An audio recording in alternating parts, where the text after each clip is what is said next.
This is Right On Radio, the voice of resistance and reconquest. Welcome to Right On Radio. My name is Daniel Friberg. And I'm John Morgan. And I'm Jonas de Geer. The topic of today's show is Syria, and for that purpose, joining us today, we have Syrian activist and political commentator, Mimi al-Laham. Welcome. Thank you. I'm glad to be here. Yeah, and we're glad to have you here. And I think many of our listeners will recognize you from TV debates, YouTube, and so forth, because you've been on quite a lot of them, and you're quite a well-known YouTube profile. Could you start by telling us a little bit about yourself for any new listeners who are not familiar with you? Sure, absolutely. I am a Syrian Australian. I was born in Syria, Damascus, and I immigrated with my family to Australia when I was still a child. I am a chemist by training, but have always been interested in politics. And when the war began, I found that there was a lot of lies in the media about what was going on in Syria. So I had to, as a result, create my own channel and start creating YouTube videos to try and inform people about the truth of what was happening, which was that it was an insurrection by a group called the Muslim Brotherhood, which is an outlawed group in Syria, and that the US was supporting them under the guise of creating a democracy. Yeah, and many of us who have been following the developments in Syria have been quite astonished by the fact, well, some more than others, I suppose, but quite astonished by the fact that both US, Turkey and Israel have all supported these really radical Islamist groups, for example, Al-Qaeda and also the Islamic State recently. Directly, like Turkey, but also indirectly, I suppose. And I think the question many people ask about what kind of motivates countries like Turkey and Israel to be supportive of the Islamic State. Well, it's actually very much to do with oil and gas and resources and land, and very little to do with actual ideology. They don't really care who they're supporting as long as they are able to destroy as much as possible and weaken the Syrian state and weaken its alliances, especially with Iran. Israel, Hillary Clinton's emails recently exposed how the Israeli lobby think the Syrian war is helping in destabilize Syria and removing its government in order to weaken the alliance with Iran. And of course, Israel finds Iran to be a threat and its control of Hezbollah. And so they see if they can knock off one of Iran's allies, which is Syria, then they can, remove a threat, basically. And for Turkey, the reason why it wanted to destabilize Syria and overthrow the government is because the government made a deal with Iran, Iraq, and Russia to have their own gas pipeline deal. And this was at the same time that Turkey and Qatar and Saudi Arabia and Jordan were trying to make Syria sign a rival gas pipeline deal that would go through Turkey. So because Syria chose to go with Russia and Iraq and Iran, as a result, Turkey decided that the president has to go, and they started funding these terrorists. And I guess the shocking part about this is for the last 13, 14 years, since the September 11 attacks, we have had this drummed into us that the US is totally against Al-Qaeda. And for those of people who were really following things closely, they could see how Al-Qaeda was being used as a scapegoat for what were really just neo-colonialist wars. And all the while, Al-Qaeda was serving the US interests. But now, since the Syrian war, it has become so blatantly obvious that it's woken up a lot of people, and that makes it a good opportunity to expose the truth that has been actually happening for the last 20 years. Arctos Media is currently holding a Kickstarter campaign to have the landmark text by Alain de Benoist, the founder of the European New Right, translated into English for the first time. View from the Right. View from the Right was originally published in 1977 and immediately took the French political and intellectual worlds by storm. In 1978, it was awarded the Grand Prize by the prestigious and historic French Academy. It continues to be regarded as one of the most important modern French works on the political philosophy of the right. For more information, please see the campaign website at arctos.com/adb. Thank you very much for your support.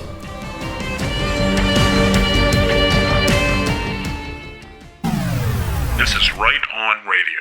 I've seen this YouTube video you made why these powers are really, really hostile towards the Syrian government, and you listed a number of different reasons. For example, the lack of a Rothschild-owned central bank, and also some other factors. And I think that was very clarifying. So I will recommend everyone to watch that one. We will post a link together with the notes to this show.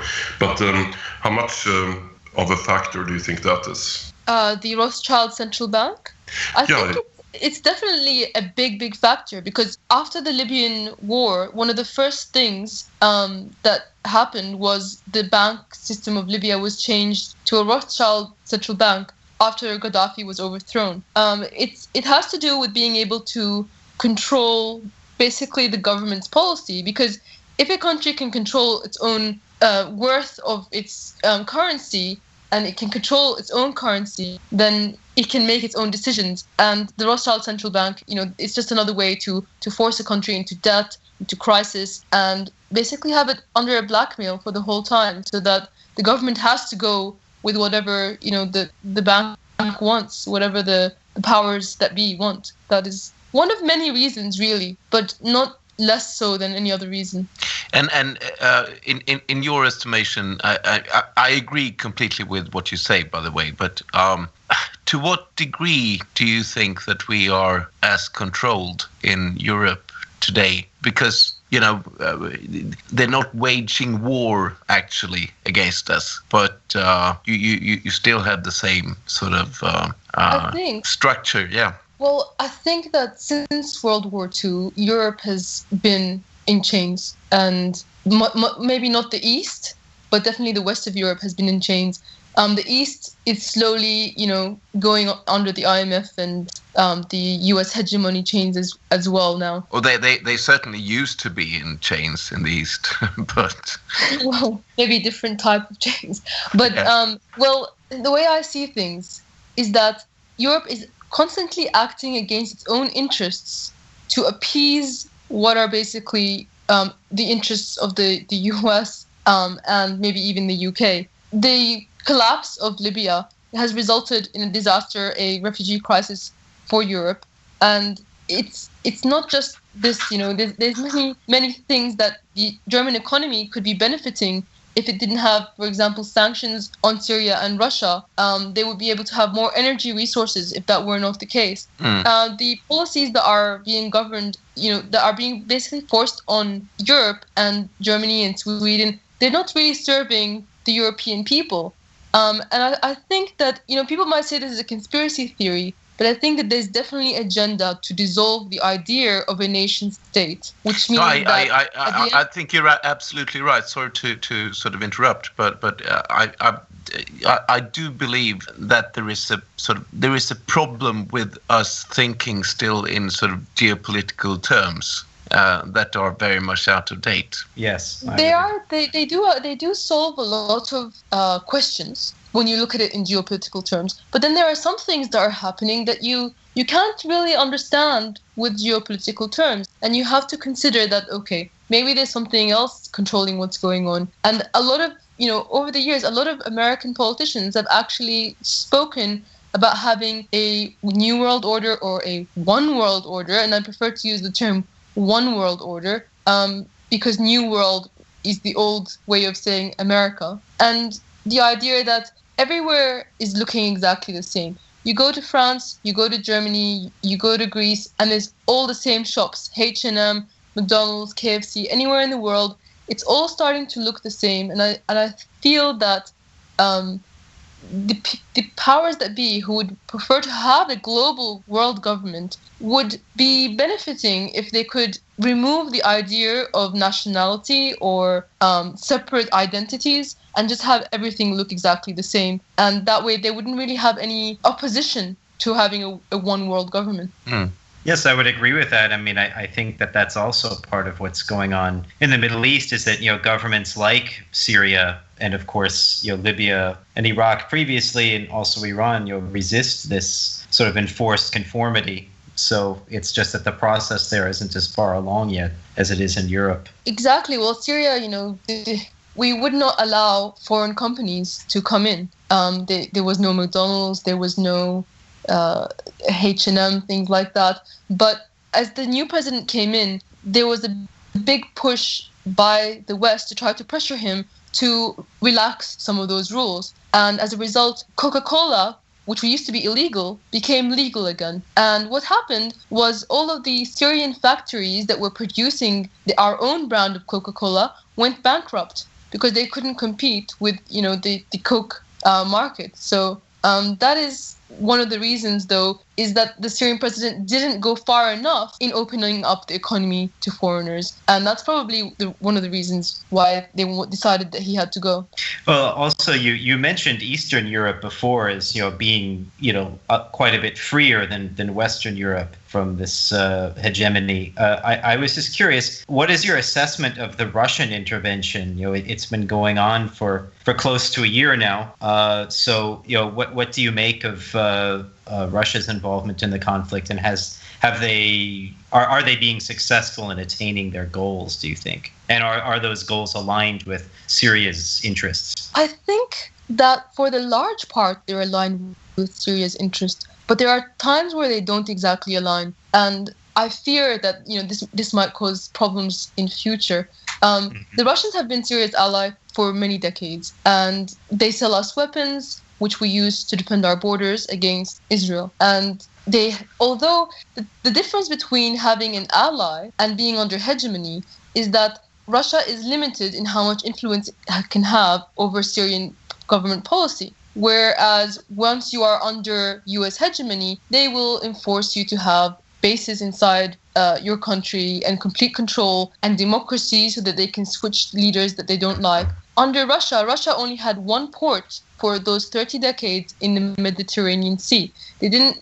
There was no Russian soldiers that had free reign over Syrian territory. The thing is, the Syrian government throughout that whole time ran a campaign of an attempt for complete independence, economic independence, military independence. That is the trend that they were walking towards. But of course, if we consider what would Russia would prefer to have more control over Syria. So the fact that Syria had chemical weapons meant that Syria could create its own future. It could have some kind of influence or independence. And I feel as though for Russia, getting rid of Syria's chemical weapons wasn't necessarily a bad thing in terms of Russia's agenda. Maybe, in fact, they would even prefer it, along with the Americans, to get rid of that. And that means that Russia would have more control over Syria. So, yes, we have to be, pragmatic and realistic, and not just say, Russians are the best friends, they're there for us. Yes, the Russian people are wonderful, and the Russian military have sacrificed their lives for Syria, and we're walking the same way. And there's definitely a level of respect between Syria and Russia that would not exist between Syria and the United States government. But at the same time, Russia does have its own interests, and they don't always align with Syria's. Well, can I ask you, though, what's your take on how effective Russia's military intervention has been in terms of weakening ISIS and so forth? I mean, so much of what we get in the West is propaganda. So for me, it's been very difficult to determine, whether it's been effective or whether, it's just kind of intensified the conflict without any real decisive. I mean, certainly it looks like ISIS is a lot weaker now than it was a year or especially 2 years ago. But I don't know how much of that is due to Russia's involvement. And if I might add there, John, I mean, what kind of entity is ISIS really? I mean, it's pretty much a mystery to me at least. Yeah. Yeah, absolutely. The thing about ISIS and all these media memes that pop up, the media never really talks about the history of it. ISIS was actually born in Iraq in 2006, 3 years after the Iraq War began. It was called ISI, the Islamic State in Iraq. Maybe you know this. Vaguely, but not most listeners haven't. Yeah. Well, they were basically just Al-Qaeda in Iraq, and this was what the media was running.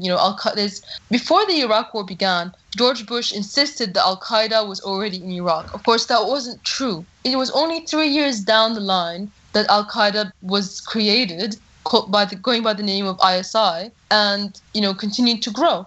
This actually was funded by Saudi Ironically, Arabia the U.S. brought Al-Qaeda into Iraq, we could say. Absolutely. because people will think that the U.S. wanted to control Iraq and keep it together. But if you really looked closely at all the policies that they pushed, they always wanted to divide and conquer Iraq and divide any resistance against them. In 2004, both the Shiites and the Sunnis were fighting alongside each other to try to push out the U.S. invasion. They were protesting alongside each other. It was 2004 that the Shiites really rose up.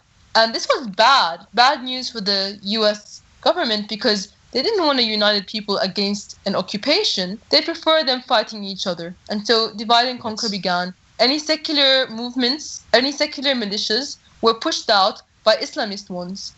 They began setting up bombs in marketplaces or Shiite mosques and trying to instill in people hatred before each other and sectarianism. And that sectarianism lasted and had had an effect also on Syria. The Islamic State in Iraq, as it was called, then moved on to Syria and began the Islamic State in Iraq and al-Sham. Sham is the word for Syria that is used in the Arab world because Sham just means west. And so Syria is the westmost country of the Middle East, so they call it, Sham. And that is, how ISIS was created. And of course, the thing is, there's no such thing as a militia that's just by itself that grows so strong in a vacuum. There are countries that support it. They needed a scapegoat. They needed something so ugly that they could blame all the atrocities that were happening in Syria on that militia. That used to be Jabhat al-Nusra. Jabhat al-Nusra, which was Al-Qaeda in Syria, and it still is, was what they would blame all of the suicide bombings and all of the beheadings on, even though it wasn't just Jabhat al-Nusra that was committing this. But the fact that the rebels refused to let go of their alliance with Jabhat al-Nusra meant that they needed to create something that was more violent and aggressive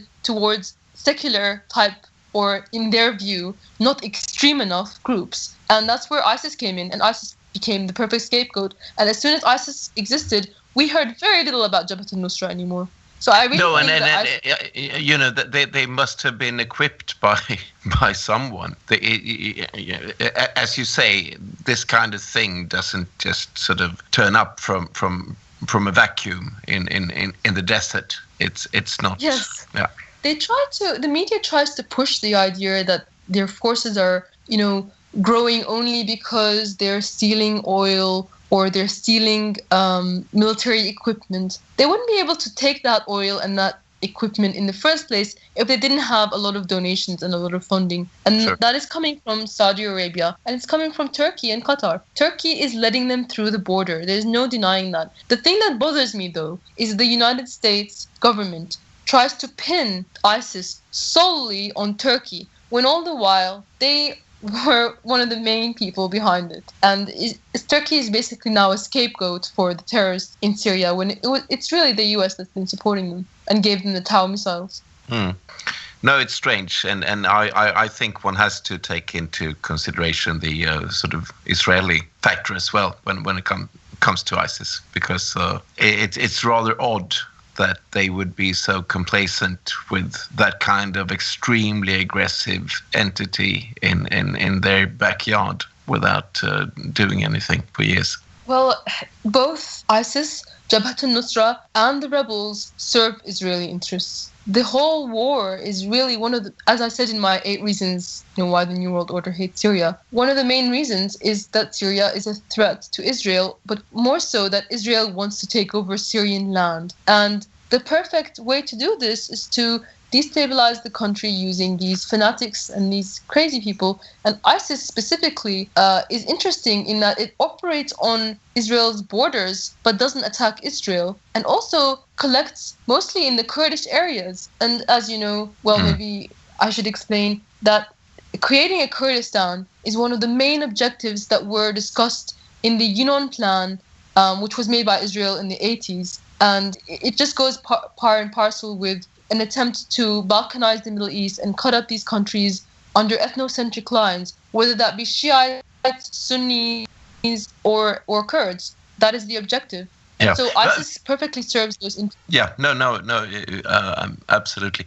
While we're on that topic, would you explain to our listeners what is the relationship between Arab nationalism and perhaps even explain what Arab nationalism has been about and Islamism because I know a lot of Westerners are pretty confused about that these days. Okay. I'm going to try to put it in the best way possible because it's not one or the other. It's a little bit more complex. When the Ottoman Empire was dissolved, the first sentiment that rose up was Arab nationalism and the creation of these states and the nationalist idea behind it. And that, in essence, was completely alien to religion. Religion had no part of it. It doesn't matter what religion you are, whether you be Jewish, Christian, or Muslim, as long as you are Arab, then you are part of this Arab nationalism. It took a few decades after the fall of the Ottoman Empire and the creation of these states that an idea called Baathism arose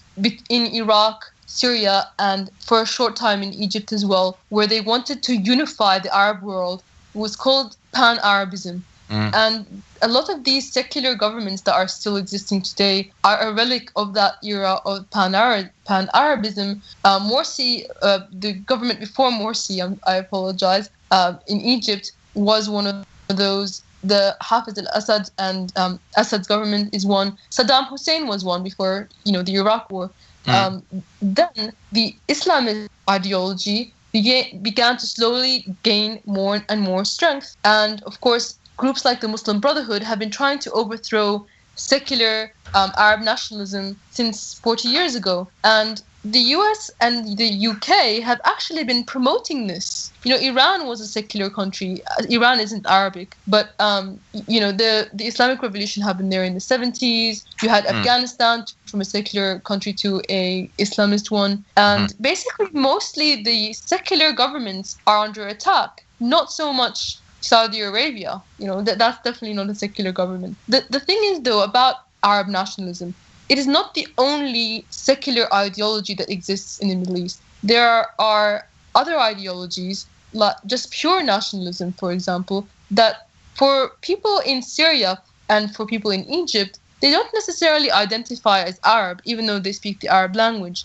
because the Arab language came down imposed on them by Arab conquerors about 1,000 years ago. So now it's moved past Arab nationalism into just pure nationalism, where it doesn't matter if you identify as an Arab or an Assyrian or a Kurd, as long as you know that your history and your ancestors lived on the land that is Syria. That is what is where your nationalism lies.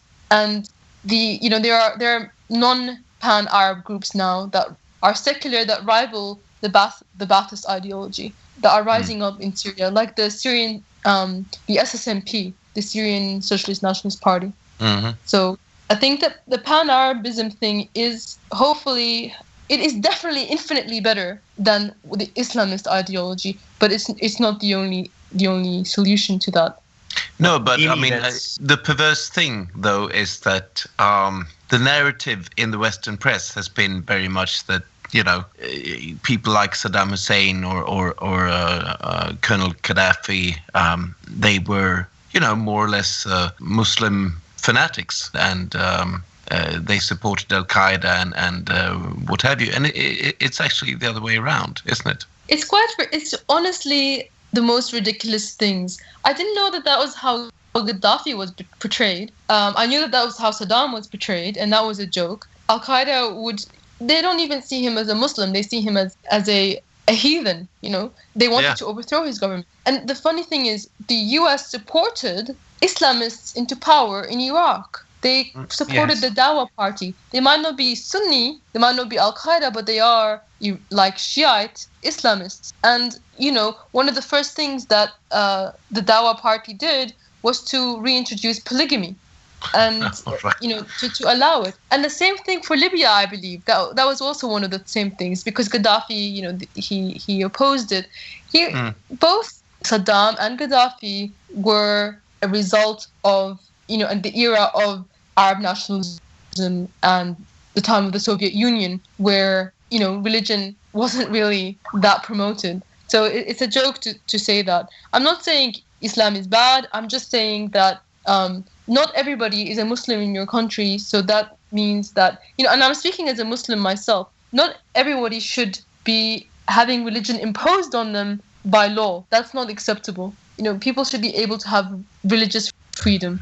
And that is what I support. That's actually something I wanted to ask you about, Mimi, is what you would, I realize, right, it's kind of difficult to think about right now given the situation in Syria, but I know from having watched some of your videos that I believe your family actually left Syria because of Assad, and that my understanding is that you're not even necessarily a fan of Assad, but you see him, you support him because he's fighting ISIS, which you see as a much greater evil. But if you could actually get the power to arrange Syria however you would like, what sort of government would you like to see there? Yeah, it's funny, I got asked this question once, and I had to say that I would want to be president in such a scenario. But of course, I wasn't completely being serious about that. The thing is, the story that how my parents left Syria and they left because of Assad, it's not exactly how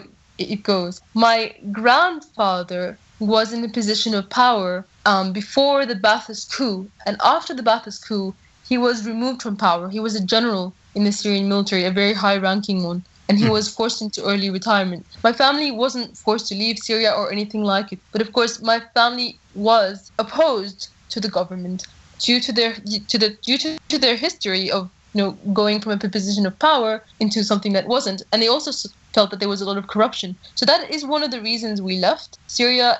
It wasn't because we were forced to leave. It wasn't because of anything like that. So I just wanted to make that clear. Okay. About what government I would like to see. It's a very complicated thing, and I'm still young. I'm still trying to come up with what is the best style of government. That is an experiment. That is still something that I'm learning. However, there are some things I know for certain that I would like to see in Syria. I want to see secularism. I want to see Syria remove Arab from Syrian Arab Republic. I would like to see an end to corruption. I want to see our foreign policy be maintained. Basically, I like the foreign policy as it is. The alliances be maintained. Syria basically going back to the principles of self-sufficiency. Those are my main things that I believe will help Syria. Let's talk about democracy or not democracy. I do think that people should be allowed to criticize, absolutely. And I don't think they should feel under threat for that. However, I'm very, very cautious about democracy being applied the way that the US wants it to be applied, because I feel that is just a way to undermine. I feel it's really not democracy at all. And I think that it's just a way for them to undermine a state by making the government really powerless and making them basically puppets that can be removed at any time that the US doesn't like them. To be honest, for about 100 years, democracy has been a fig leaf for plutocracy. It's as bad as that. Yeah. Yeah, and the thing that bothers me as well is how they're always talking about democracy, but they never talk about a republic, because a democracy is far more inferior to a republic. A republic protects the right of the individual over the right of the majority. If you left it at a democracy, then you might have, the majority choosing to oppress a minority, for example. And I feel that is really what the US is talking about when they talk about democracy, especially when applied to the Middle East. They want to impose a government that will strip people's rights, and I don't support that. Yeah, I think you're absolutely right to be suspicious of any solutions that the U.S. might offer, which is always not just a vehicle for its own interests, but also a vehicle for globalization and liberalism more generally, which tends to be destructive to anything traditional or communal in a society.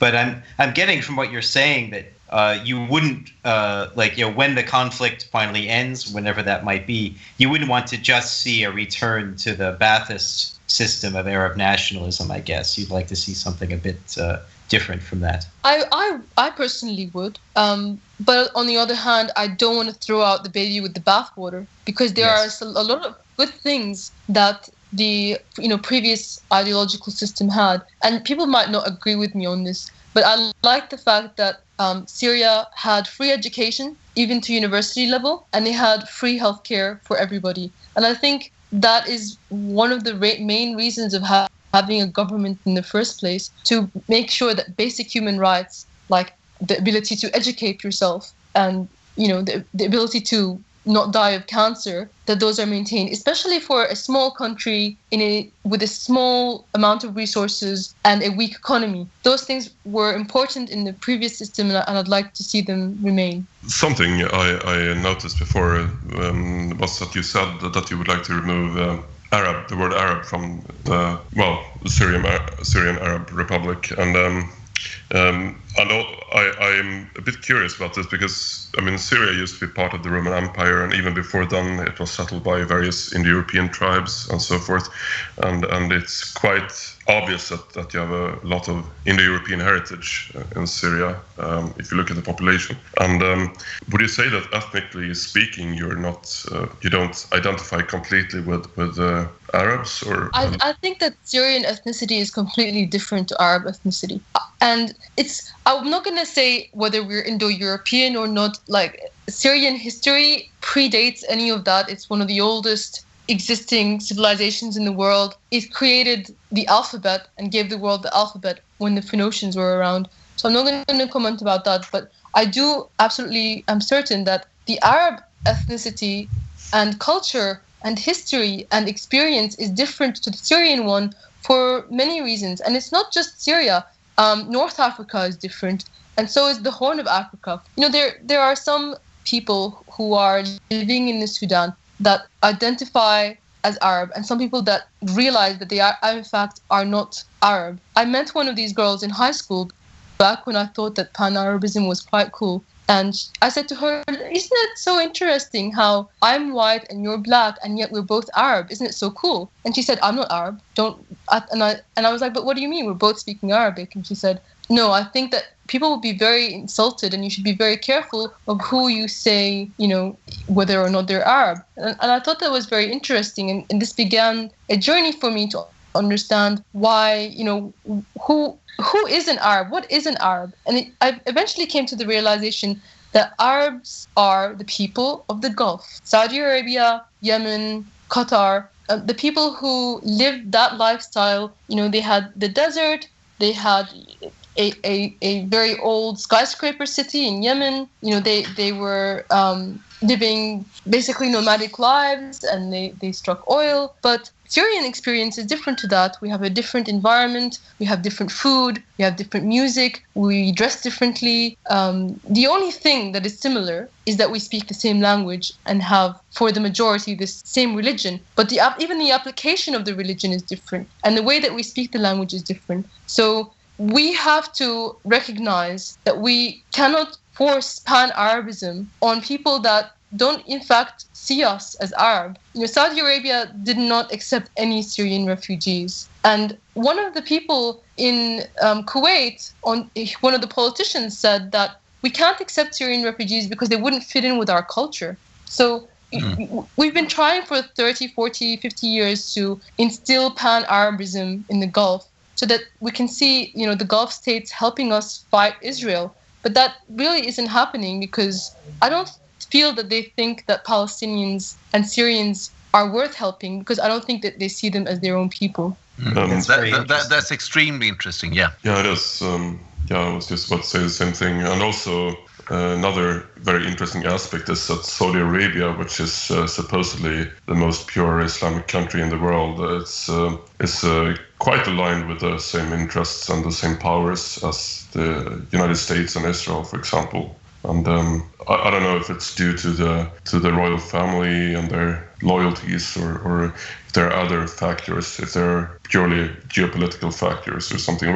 What is your take on that regarding the Saudi Arabian positions regarding Syria? I believe it's geopolitical. I'm not sure about the families thing. I have heard the rumors, but then, there's a lot of rumors like that. I also heard someone say that Assad was related to some Jewish tribe. These things pop up. I do feel that Gulf Arabs have a lot in common with other Semitic groups, but I don't think that's really a factor. I think it has to do with money and power, and that is why the Gulf is doing this. And they see themselves as, the rich. They have money, they buy Audis, and they don't really have much concern for what the Levant is doing and what it's suffering from, irrespective of the religion. The religion doesn't even factor into it, except for when they want to impose it on Syria and use it as a tool to control and force things like pipelines into Syria. That's when it becomes important, not when they have to help anyone.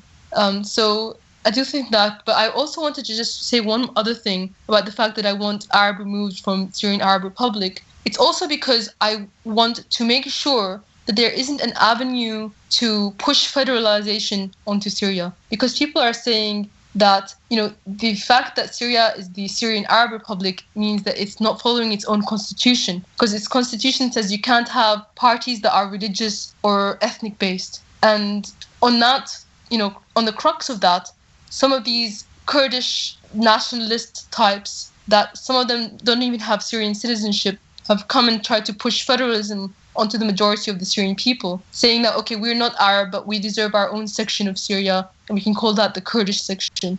If we remove the Arab from the Syrian Arab Republic, that will fix this problem, because then you don't have to be Arab or Kurd. If you are Syrian, then you will, that is the basis of unity, and that is how we can have a nation that is strong, that has strong borders, that has a good economy, and we can basically live. So what's your take on the Kurds? I know that the YPG is, for example, fighting the Islamic State with the support of the US, and they are very much like a separate group with their own interests. And how do you view them as a group, and also the viability of Kurdistan in the future? I see them as a second Israel, because there are many things that make them, the same as Israel. And just because they are fighting ISIS doesn't automatically make them good. There are some things that they do that is very similar with ISIS. They're attacking the Christians in North Syria, the Assyrian Christians. They've shot at their guards, they've assassinated their leaders, they've bombed their restaurants and areas in the city. And the Iraqi Kurdistan is confiscating the land of Assyrian Christians. They've also burnt to the ground Arab villages. They're trying to push for an ethnic cleansing campaign. People are very automatic to support causes that they think are righteous or good, but they really need to look deeper into it. Kurds are an Iranian ethnicity. They are nomads that walked into Syria over the last few hundred years. The majority of them actually came to Syria past 1920 as refugees from Turkey. So here you have a group of people that are, the most of which are not indigenous to Syria. They are refugees and have suddenly decided that they want a piece of Syria to make it their own land. But the piece that they want, they're not even a majority of the population in that area. They are 40% of al-Hasakeh, which makes them a plurality, makes them the most different type of ethnicity, but definitely not the majority. And the number of Kurds in Syria is estimated to be between 1.6 to 2.5, which, compared to 23 million Syrian people is not that much. And yet the world seems to be intent on giving this tiny population the majority of Syria's oil resources and agriculture. And it's completely nonsensical. And that is because the idea of a Kurdistan really helps Israel the most. And Israel is, as I said previously, in the Yunon Plan in 1982, said that they could divide and conquer the Middle East by supporting divisions under religious and ethnic lines. And Kurds might be Sunni Muslims, but they are obviously a different ethnicity to the rest of Syria because they speak an Iranian language. I think that a Kurdistan is going to be like an answer to Shiite Iran, because you'll have like a Sunni Iran. And so you can have Shia-Sunni wars between Kurdistan and Iran for decades and decades and decades to come. And that's why Israel wants a Kurdistan. Yeah, no, and I would say that along with the Jews and along with perhaps, some African tribes, they would probably be, and along with the Albanians as well, they would probably be the most ethnocentric people on earth. So the Kurds, that is. So they are now. Yeah, I wouldn't say all of them. I think that I've met some Kurds that they recognize, especially the ones in Iran, they recognize that the history of what Kurds are nomadic tribes, just like Bedouins. So nomadic tribes move around, and hence it doesn't make sense for them to claim the land that they moved into. And some of them are just they don't buy into that nationalism idea. But I think that Kurds have been fed this line that they are the victims for so long. True, but and there are obviously always exceptions to the rule, but we've seen so many of them emigrating to Sweden and Germany and the UK and what have you, and if you look at the rates of honor killings and that kind of stuff, they're so vastly overrepresented. It just can't be ignored. Those things happen amongst Kurds because they are tribal. They come from tribal backgrounds and conflicts and those kind of things, including female genital mutilation. They are done by tribes. It's nothing to do with the religion or even the ethnicity. It's just their culture. Sure. The Kurds, I'm not saying that the Kurds haven't been victims. Of course they have been victims, but they are now used to the mentality that they can only be the victims and they can't victimize other people. And I think that's the same kind of mentality that Jews had after World War II, which led to the existence of Israel.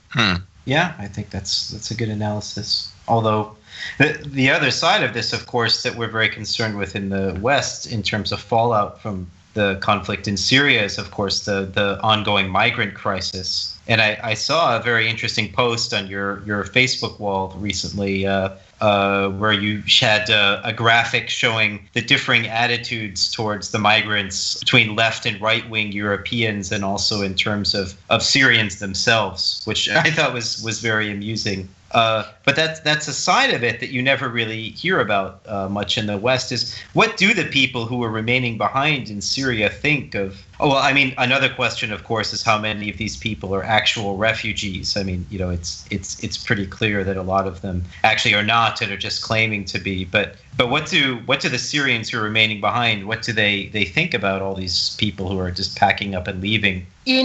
It is as mixed as I portrayed it in that image. There's such different views on opposite sides, and those different views could be within the same person. Yes, the fact that most of the refugees aren't Syrian, that's true, but I guess it doesn't really have much to do with the graphic. But maybe the Syrian point of view can be applied to other countries as well. The Syrian point of view is rarely shown within the media of the Eurocentric views. They're always either promoting these guys are bad for our economy or these guys are the best thing for Europe. They're going to start building skyscrapers. I don't know what, there isn't going back to... That's always left vague. Nobody cares what the nation that these people are coming from feels or what the people who are left behind feel. Germany is accepting, they're fast streaming Syrian doctors. That means if you have an MD and you're Syrian, you can go to Germany much faster than someone who doesn't have a doctor's degree, which means that Syria is going to miss out on thousands of doctors that are really needed right now. These things, the people who are saying, welcome, welcome refugees, they don't even consider what would happen to Syria as a result.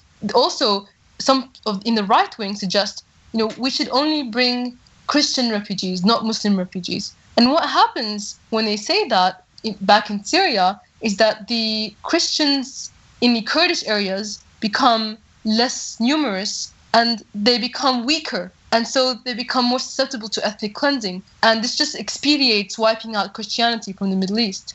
The fact is, there are millions of refugees, and most of them are still inside Syria. 7 million of them are internally displaced. That means that there are 7 million people in Syria without homes and sleeping in gymnasiums and universities and getting food from the government, from the community.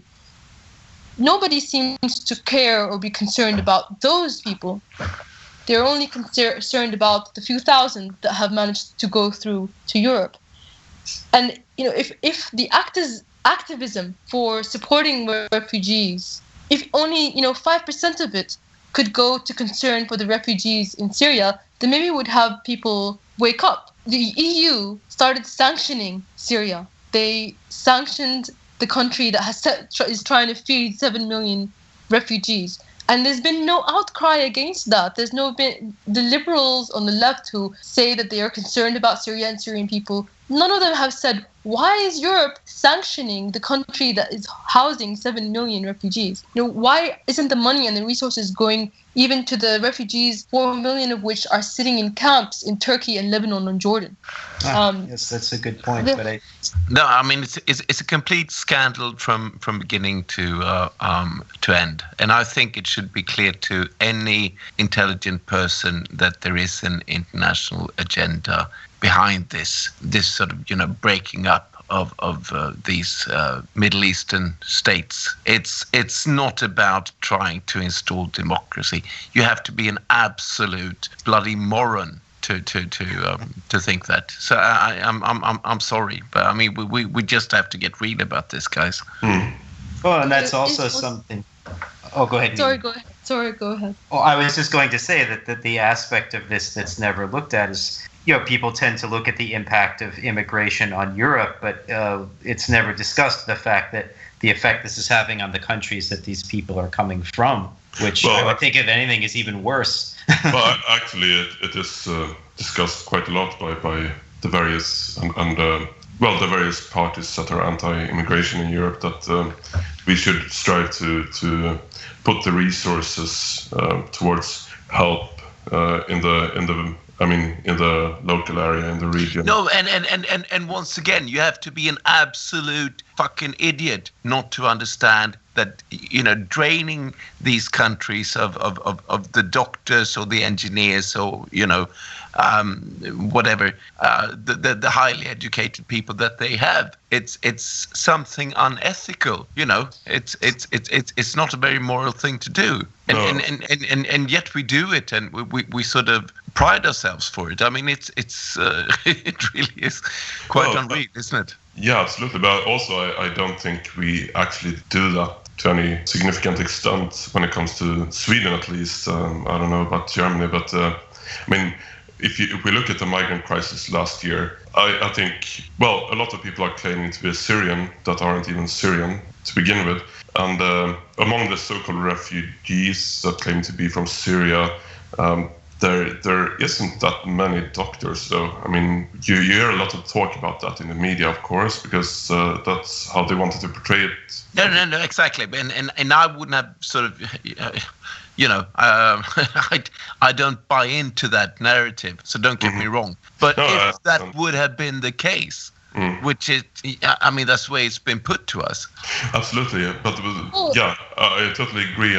But I just want to add that that's part of the propaganda, the pro-immigration propaganda. There is the propaganda of that, and I see what they're trying to say. They're trying to say that these people are going to be good for Germany, but if they're good for Germany, the fact that they're going to Germany, that means that they're bad for Syria, the fact that they're going to Germany. And of course, the majority of people aren't going to be doctors. That's definitely not true. But I did hear a report that if somebody does have a doctorate, especially a medical doctorate, that they would be fast-tracked, and that 1,000 doctors have already been fast-tracked. So that means that they don't even have to, go through the border process. They can just take a plane and leave if they're doctors. That is happening. That is technically true. There is a lot of people that are claiming to be Syrian that are not. I watched this funny video that was made by Syrians filming a guy that they met on their way, and they said, "Oh, so you're from Syria?" And he couldn't even speak Arabic.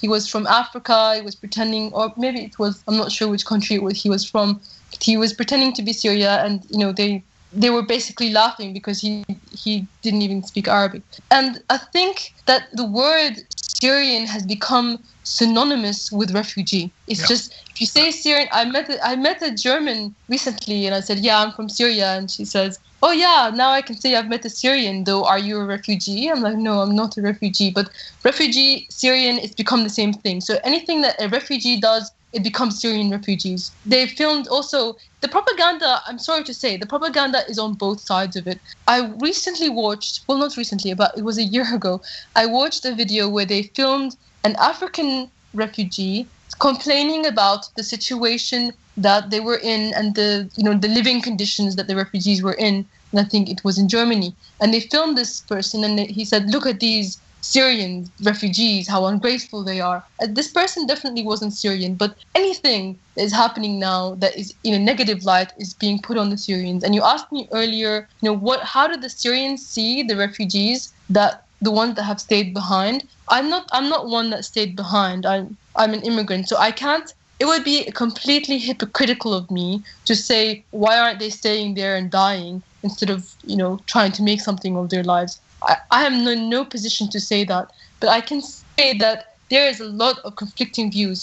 The Syrians will say, some will say that these people are traitors, they're humiliating our people, they've made us into a joke, they've made Syria into something that is just so lowly and disgusting, and they are basically cowards and they're running away and they should have stayed to fight. And for me, the most honorable people are definitely the people that stayed to fight. On the other hand, I have my own cousins who they're not refugees, but they found a way to, spend some time outside of Syria in Europe to finish, they're paying European universities money to study in European universities so that they don't have to go and face the conflict, which means that money that would have otherwise stayed in Syria is going to Europe. They might not be claiming refugee status, they might not be refugees or asking for any kind of welfare, but they are outside of Syria. And I can't say, why are these girls not under the bombs?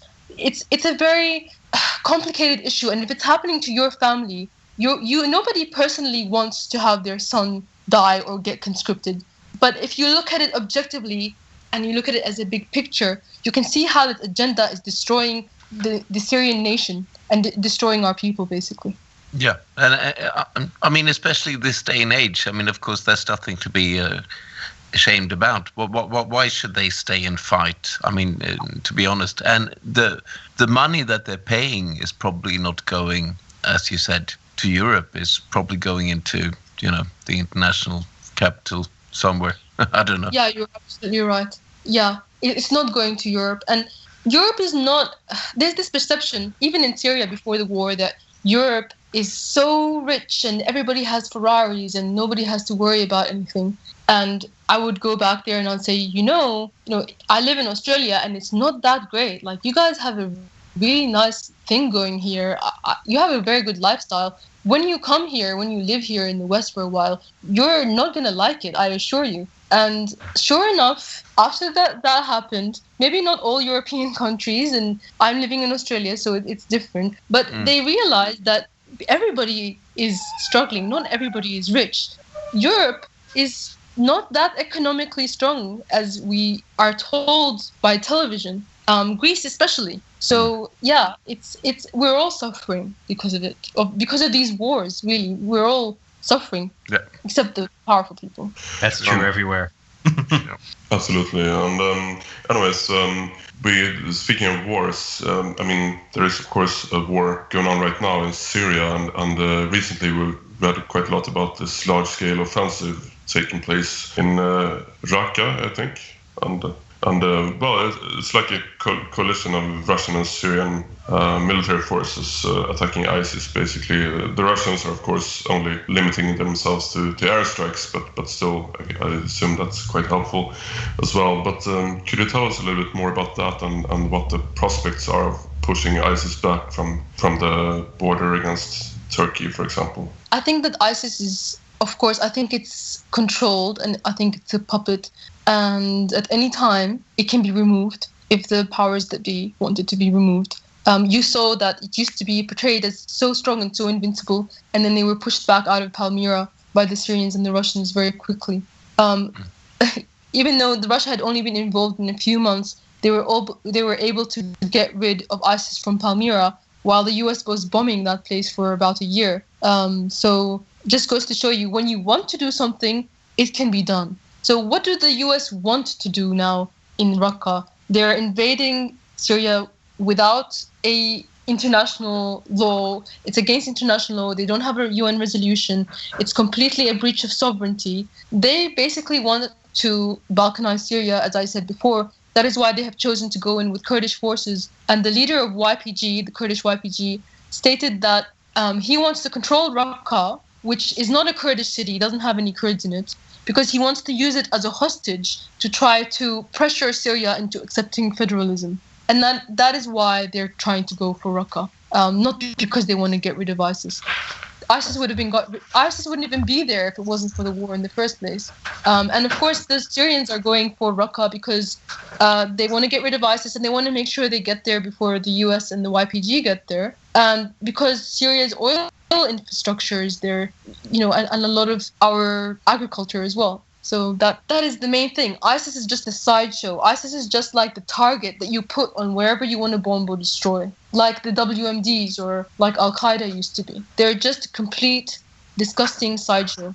Yeah, I totally agree with that view. And obviously, I mean, the US hasn't been really interested in getting rid of the Islamic State. Their 1 year campaign against the Islamic State is just for show. They've done a few symbolic bombings. Well, you can see, like, there was this statistic a couple of months ago that in a period of 1 week, the U.S. carried out something like 10 airstrikes, and in the same period, the Russians did something like 2,000. I mean, it's pretty obvious from the numbers who's actually serious about the conflict and who isn't.